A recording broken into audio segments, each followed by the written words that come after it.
ആതിര, കഴിഞ്ഞ തിരഞ്ഞെടുപ്പിൽ ഇടതുപക്ഷത്തിന് സംഭവിച്ചത് വലിയ പരാജയമാണ്, വലിയ വീഴ്ചയാണെന്ന് എല്ലാവരും പറയുന്നുണ്ട്.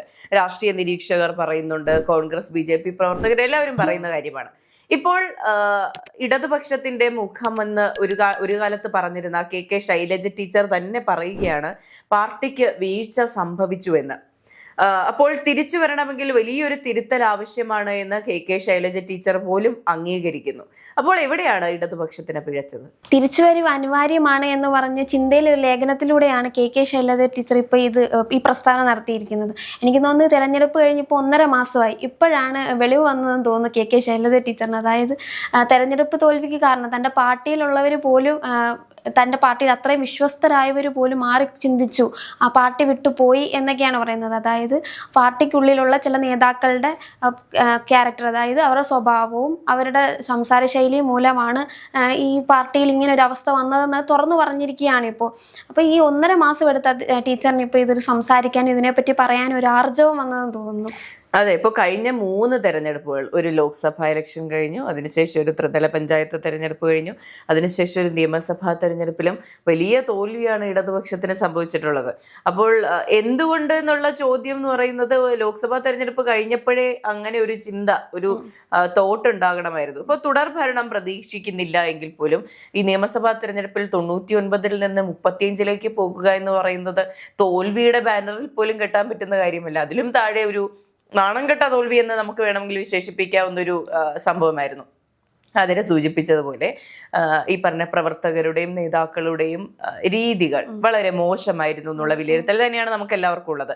അത് ഈ ബ്രാഞ്ച് സെക്രട്ടറി മുതൽ MLA-മാരും മന്ത്രിമാരുമായിരുന്നവർ പോലും വളരെ മോശമായ രീതിയിൽ, അല്ലെങ്കിൽ അവരെന്തോ വലിയ രാജാക്കന്മാരാണ് എന്നുള്ളൊരു രീതിയിലുള്ള പ്രവർത്തനമാണ്, അവരുടെ രീതികളൊക്കെ അങ്ങനെയായിരുന്നു. അപ്പോൾ സ്വാഭാവികമായിട്ടും ജനത്തിനൊരു ബുദ്ധിമുട്ടുണ്ടാകും, അവരോടൊരു രോഷമുണ്ടാകും. അതിൻ്റെ എല്ലാം പ്രതിഫലനമായിരുന്നു ഈ പറഞ്ഞ വോട്ടിൽ വന്നത് എന്നുള്ളതാണ്. അപ്പോൾ ഇനി എന്ത് എന്നുള്ളൊരു ചോദ്യമുണ്ടല്ലോ. അപ്പോൾ ഇനിയെങ്കിലും ഒരു ആറ്റിറ്റ്യൂഡിന് ഒരു വ്യത്യാസം ഉണ്ടാക്കുമായിരിക്കുമോ? ഉണ്ടാക്കാൻ ചാൻസ് ഉണ്ട്. കാരണം ഇപ്പൊ തന്നെ പിണറായി വിജയന്റെ ഓരോ സമ്മേളനം കാണുമ്പോഴും ചിരിച്ചു സംസാരിക്കാൻ അദ്ദേഹം പഠിച്ചു, ഒരു മാറ്റം വന്നതുപോലെ. അപ്പം ജനങ്ങളിൽ ഇനി ഇങ്ങനെ കർക്കശമൊന്നും കാണിച്ച് കടക്ക് പുറത്ത് അല്ലെങ്കിൽ രാജഭരണം പോലെ രാജാവാണെന്നുള്ളൊരു ചിന്ത വെച്ചുകൊണ്ട് ഇനി ഇരുന്ന് കഴിഞ്ഞാൽ നടക്കില്ല. 5 വർഷം കഴിഞ്ഞ് തങ്ങൾക്ക് ഇപ്പൊ തന്നെ ഈ കോൺഗ്രസിന്റെ ഭരണം കണ്ടിട്ട് തന്നെ അദ്ദേഹത്തിനൊരു ഭയം തോന്നി തുടങ്ങിയത് കൊണ്ടാവാം ഇപ്പൊ എല്ലാ സമ്മേളനത്തിന് ഒരു ചിരിച്ച മുഖത്തോടെ വന്നിരിക്കുന്നത് നമുക്ക് കാണാൻ പറ്റും. അപ്പം എന്തെങ്കിലും ഒരു മാറ്റം. അതുപോലെ നമുക്കറിയാം, തെരഞ്ഞെടുപ്പിന് ശേഷം താഴെ തട്ടിലുള്ള സഖാക്കൾ വരെ പിണറായി വിജയനെതിരായിട്ടുള്ള സംസാരം ഉയർന്നു വന്നിട്ടുണ്ട്. അതായത് പിണറായി വിജയന്റെ ഭാഷ അല്ലെങ്കിൽ ശൈലി, അല്ലെങ്കിൽ അദ്ദേഹത്തിന്റെ, അതുപോലെ MV ഗോവിന്ദനും എതിരെ വരുന്നുണ്ട്. ഇവരുടെ ശൈലിയും ഒരു ഭരണത്തിന്റെ ഒരു തോൽവിയുമാണ് ഭരണത്തിന് ഈ ഒരു തോൽവിക്ക് കാരണമെന്ന് താഴെ തട്ടിലുള്ള നേതാക്കൾ വരെ തുറന്നു പറഞ്ഞു കഴിഞ്ഞു. അതൊക്കെ കൊണ്ടായിരിക്കും ഒരു മാറ്റം, അല്ലെങ്കിൽ ഒരു മാറ്റം, ഒരു ശൈലി മാറ്റം ഉണ്ടാവാൻ ഒരു മാനറിസത്തിലൊക്കെ ഒരു വ്യത്യാസം വരുന്നുണ്ട്. അപ്പോൾ സ്വയം വിമർശനങ്ങൾ ഏറ്റുവാങ്ങാൻ ഇപ്പൊ ശ്രമിക്കുന്നുണ്ട്, അല്ലെങ്കിൽ അത് വിമർശനങ്ങളാണ്, ഇതിലൊരു മാറ്റം വരുത്തിയാൽ കൊള്ളാമെന്നൊരു തോന്നലുണ്ടായിരുന്നു. പക്ഷെ ഇത് ചെയ്യേണ്ടിയിരുന്നത് ഇപ്പോഴായിരുന്നില്ല എന്നുള്ളതാണ്. അല്ലെങ്കിൽ ഈ പറഞ്ഞ 35 സീറ്റിലേക്ക് ഇപ്പൊ KK ശൈലജ ടീച്ചർ പറയുന്നുണ്ട്, പല ഘടകകക്ഷികൾക്കും ഒരു സീറ്റ് പോലും ലഭിക്കാത്ത സാഹചര്യം ഉണ്ടായി. അതൊക്കെ പാർട്ടിയുടെ വലിയ വീഴ്ചയാണ്, അങ്ങനെ തന്നെ പറയാൻ കഴിയുള്ളൂ.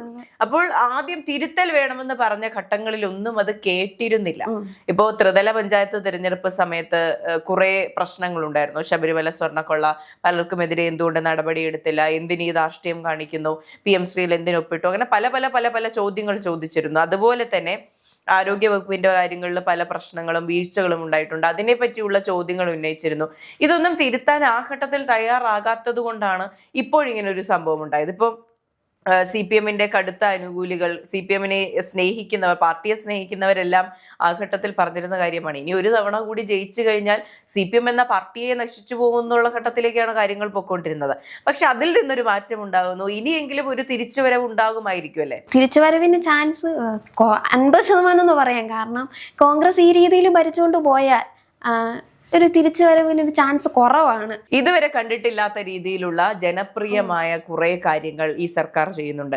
അപ്പോൾ നമുക്ക് ചോദിക്കാം, അത് അടുത്ത ഭരണത്തിന് വേണ്ടിയാണോ? ഇപ്പൊ കഴിഞ്ഞ പിണറായി സർക്കാരിന്റെ ഭരണകാലത്തെ കാര്യം എടുത്തു നോക്കുകയാണെങ്കിൽ തിരഞ്ഞെടുപ്പിന് മുൻപ്, മാസങ്ങൾ മുൻപ് എടുത്ത തീരുമാനങ്ങളൊക്കെ ആയിരുന്നു. ക്ഷേമ പെൻഷൻ കൂട്ടിയത്, അതുപോലെയുള്ള പല തീരുമാനങ്ങളും തെരഞ്ഞെടുപ്പിന് തൊട്ട് മുൻപാണ് ചെയ്തത്. അത് തെരഞ്ഞെടുപ്പിനെ സ്വാധീനിക്കാനാണെന്ന് അരിയാഹാരം കഴിക്കുന്ന മലയാളികൾക്ക് സ്വാഭാവികമായിട്ട് മനസ്സിലാകും.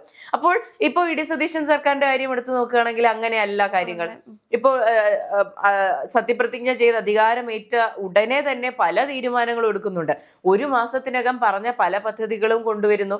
അപ്പോൾ അവർക്ക് വേണ്ടത് വോട്ടല്ല, അടുത്ത തെരഞ്ഞെടുപ്പ് മുന്നിൽ കണ്ടുകൊണ്ടുള്ള പ്രവർത്തനങ്ങളല്ല വി ഡി സതീശൻ സർക്കാർ ചെയ്യുന്നത് എന്നുള്ളത് നമുക്ക് മനസ്സിലാകുന്ന ഒരു കാര്യമാണ്. അപ്പോൾ എന്താണ് അവർ ഉദ്ദേശിക്കുന്നത്? ജനക്ഷേമം തന്നെയാണ്. ജനങ്ങൾക്ക് ക്ഷേമം ഉണ്ടാക്കുക, ജനങ്ങൾക്ക് നല്ലത് വരുത്തുക, അവർക്ക് ആനുകൂല്യങ്ങൾ കൊടുക്കുക എന്നുള്ള ഉദ്ദേശത്തോടു കൂടി തന്നെയാണ് ഈ നടപടികൾ അല്ലെങ്കിൽ ഈ തീരുമാനങ്ങൾ എടുക്കുന്നത് നമുക്ക് ബോധ്യമാകും. അപ്പോൾ ഈ ഒരു കമ്പാരിസൺ വരുമ്പോൾ അതിനെ പറഞ്ഞ് കറക്റ്റാണ്. അടുത്തൊരു തുടർഭരണം ഉണ്ടാകാൻ പോലും സാധ്യതയുണ്ട്. തുടർഭരണം ഉണ്ടാകുമായിരിക്കാം. ജനങ്ങൾ ഇതാണ് നമുക്ക് വേണ്ടത്, ഇതാണ് ഇടതുപക്ഷം മുന്നോട്ട് വയ്ക്കുന്ന ആശയം ഇപ്പോൾ നടപ്പിലാക്കുന്നത് UDF സർക്കാരാണ് എന്നുള്ളൊരു ബോധ്യം ജനങ്ങൾക്കുണ്ടാകുന്നുണ്ട്. 2016 LDF അധികാരത്തിൽ വന്നു. 2020 ഇലക്ഷൻ സമയം ആയപ്പോഴത്തേക്ക് ക്ഷേമ പെൻഷൻ ഒരു വർധനമൊക്കെ വരുത്തി. അതായത് 1500 നിന്ന് 200 രൂപ വർദ്ധിപ്പിച്ച് ആൾക്കാരെ കൊണ്ട് വോട്ട് പിടിപ്പിക്കാൻ ശ്രമം നടത്തി, വിജയിക്കുകയും ചെയ്തു. 99 സീറ്റ് വിജയിപ്പിച്ചു. ഇതേ അടവ് തന്നെ 2026 ആയപ്പോഴും ഇവരെടുത്തു. അതായത് കുറെ പെൻഷന്റെ വർധനവ് വരുത്താം, അത് ചെയ്യാം, ഇത് ചെയ്യാന്നുള്ള രീതിയിൽ അതുപോലെ സ്ത്രീകൾക്ക് പെൻഷൻ നൽകാൻ തുടങ്ങി. ഇലക്ഷൻ അടുത്തപ്പോഴായിരുന്നു അവരിതൊക്കെ ചെയ്തത്. അപ്പൊ ഇങ്ങനെ ചെയ്താൽ ഈ പ്രാവശ്യവും വിജയിക്കും, പിണറായി 3.0 ഉണ്ടാവും എന്നുള്ളൊരു പ്രതീക്ഷയിലായിരുന്നു അവർ ഇത്രയും ഭരിച്ചത്. അതുകൊണ്ടായിരുന്നു ഈ KK ശൈലജയായാലും താഴേക്കെട്ടത്തിലുള്ള നേതാക്കളായാലും ഇവരുടെ ഈ പിണറായിയുടെ ഈ ഭരണശൈലിയെ എതിർത്ത് സംസാരിക്കാൻ ഒരു ഭയം ഉണ്ടായിരുന്നത്. പക്ഷെ അത് മൊത്തത്തിൽ ഒരു ഇല്ലാതാക്കിയായിരുന്നു ഇലക്ഷന്റെ റിസൾട്ട് വന്നത്. അതായത് 35 സീറ്റിൽ, അതായത് 99 അവർ പെട്ടെന്നാണ് 35 താഴോട്ട് പോയത്. പകുതിക്ക് താഴോട്ട് പോയപ്പോഴത്തേക്ക് ഇവർക്കൊരു അടിയായിപ്പോയി. ഇവർ വിചാരിച്ചില്ല, നേതാക്കളായാലും സഖാക്കളായാലും അവരുടെ താഴെത്തട്ടിലുള്ളവരാണെങ്കിലും അടിമകളെ പോലെ ജീവിക്കുമെന്ന് വിചാരിച്ചു. അവരുടെ ഉള്ളിൽ തന്നെ അവർ വോട്ട് മാറ്റി കുത്തിയത്. അതായത് ഭരണമാറ്റം വേണമെന്ന് അവരുടെ ഉള്ളിൽ തന്നെ ഉണ്ടായിരുന്നു ആൾക്കാർക്ക്. അതുപോലെ V കുഞ്ഞികൃഷ്ണൻ, TK ഗോവിന്ദനെ പോലുള്ളവർ സഖാക്കൾ ഇതിനെതിരെ സംസാരിച്ച് വന്ന്, അതായത് ഫണ്ട് തട്ടിപ്പ് കേസ് ഒക്കെ തുറന്നു പറഞ്ഞു വന്നപ്പോഴത്തേക്ക് ഇതിനെതിരെ സംസാരിക്കാനോ ഇതിനെ എന്തെങ്കിലും ഒരു നടപടി എടുക്കാനോ പിണറായി വിജയൻ നോക്കിയിരുന്നില്ല. ഇതൊക്കെ വലിയൊരു തോൽവിക്ക് വലിയൊരു കാരണമാണ്. ഇപ്പൊ KK ശൈലജ ഇപ്പൊ പറഞ്ഞ് ഈ ആമുഖത്തിൽ പറയുന്നത് കൊണ്ട് ആൾക്കാരുടെ പെരുമാറ്റം, ജീവിതശൈലി, അതായത് ജനങ്ങളോടുള്ള ഒരു സമീപനം, ഇതെല്ലാം മാറ്റിയേ പറ്റൂ. ഇതൊക്കെ മാറ്റിയാൽ മാത്രമേ ഇനി ഒരു തിരിച്ചുവരവ് ഉണ്ടാവൂ എന്ന് KK ശൈലജ തന്നെ പറയുകയാണ് ഇതിലൂടെ. അതെ. അപ്പോൾ അതിനെ സൂചിപ്പിച്ചൊരു കാര്യമുണ്ടല്ലോ, ഈ തെരഞ്ഞെടുപ്പ് അടുക്കുമ്പോഴാണ് പല ആനുകൂല്യങ്ങളും കൊടുത്തത്. ഇത് ഓരോ മണ്ഡലത്തിലും ഇത്തരത്തിലുള്ള സംഭവങ്ങളുണ്ട്. ഇപ്പൊ എനിക്കറിയുന്ന ഒരു വ്യക്തി പറഞ്ഞൊരു കാര്യമാണ്. ഞാൻ ചോദിച്ചു, ഇനി ഇടതുപക്ഷത്ത് നിൽക്കുന്ന വ്യക്തിക്ക്, കാൻഡിഡേറ്റിന് വോട്ട് ചെയ്യേണ്ട കാര്യമുണ്ടോ, ഇനി കോൺഗ്രസിനെ മാറ്റി കുത്തിക്കൂടെ എന്ന് ഞാനിങ്ങനെ തമാശയായിട്ട് ചോദിക്കുമ്പോൾ അദ്ദേഹം പറയുന്ന ഒരു കാര്യമാണ്, കഴിഞ്ഞ 4.5 വർഷമായിട്ട് ഞാനൊരു വഴിത്തർക്ക പ്രശ്നവുമായിട്ട് ഓടി നടക്കുകയാണ്. കഴിഞ്ഞ ആഴ്ച എനിക്ക് ഈ പറഞ്ഞ ഇടതുപക്ഷത്തിന്റെ MLA അത് റെഡിയാക്കി തന്നു. അപ്പൊ അദ്ദേഹം ഭരണത്തിൽ വരികയാണെങ്കിൽ എനിക്ക് ഇതിന്റെ ബാക്കി നടപടികൾ അദ്ദേഹം പൂർത്തിയാക്കി തരുമല്ലോ എന്ന് ചോദിക്കുന്ന ഒരു കാര്യമുണ്ട്. അപ്പോൾ മണ്ഡലം കേന്ദ്രീകരിച്ച് പോലും ഇത്തരത്തിലുള്ള അവസാന നിമിഷ നടപടികൾ ചെയ്തിട്ടുണ്ട്. അവസാന നിമിഷം പല കാര്യങ്ങളും ചെയ്തു കൊടുത്ത്, ഇനി ഞാൻ അധികാരത്തിൽ വന്നാൽ മാത്രമേ ഇതിന്റെ തുടർ കാര്യങ്ങൾ ചെയ്യുള്ളൂ, ഇതിന്റെ കണ്ടിന്യൂഷൻ ഉണ്ടാവുകയുള്ളൂ എന്ന് പറയുന്ന നിലയിലേക്ക് പല MLA മാരും, പല ഇടതുപക്ഷ MLA മാരും ചെയ്തിട്ടുണ്ട്. അപ്പോൾ ഇത് എല്ലാ മണ്ഡലത്തിലും ഉണ്ടായിരുന്നു. ഇതൊരു പൊതു പരിപാടിയായിരുന്നു ഇത്തരത്തിൽ കാര്യങ്ങൾ വൈകി ചെയ്യിക്കുക, അല്ലെങ്കിൽ വോട്ടിന് വേണ്ടിയിട്ട് കാര്യങ്ങൾ ചെയ്തു കൊടുക്കുക എന്നുള്ളത്. അപ്പോൾ ഇതിന്റെ എല്ലാം പ്രതിഫലം തന്നെ ആയിരുന്നു ഈ പറഞ്ഞ 99 നിന്ന് 35 പോയ ഒരു നാണം കെട്ട തോൽവി എന്ന് തന്നെ പറയേണ്ടി വരും.